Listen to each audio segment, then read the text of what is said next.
In the heart of northern Italy, where clouds brush ancient peaks, fine art photographer Dr. Doreen McGunagle steps into a landscape shaped by time itself. The Dolomites rise like stone cathedrals, quiet, powerful, and deeply alive.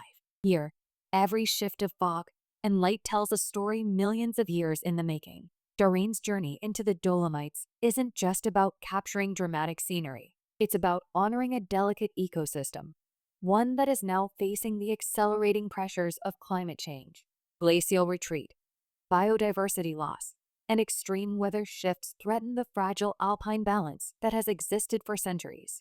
Her work becomes a testament to what still remains. Each photograph is a reminder that the landscapes we admire require protection, stewardship, and a global commitment to ensuring they survive for future generations. Through her lens, the Dolomites become more than mountains. They become guardians, standing silently at the crossroads of beauty and vulnerability. This video invites you to see these ancient formations through Doreen's eyes, not just as breathtaking subjects, but as powerful symbols of the world we stand to lose and still have the chance to protect. To support conservation storytelling and experience more of Doreen's fine art nature photography, subscribe and explore how her nonprofit, Global Voices for Nature, is bringing awareness to the wild places that inspire us all.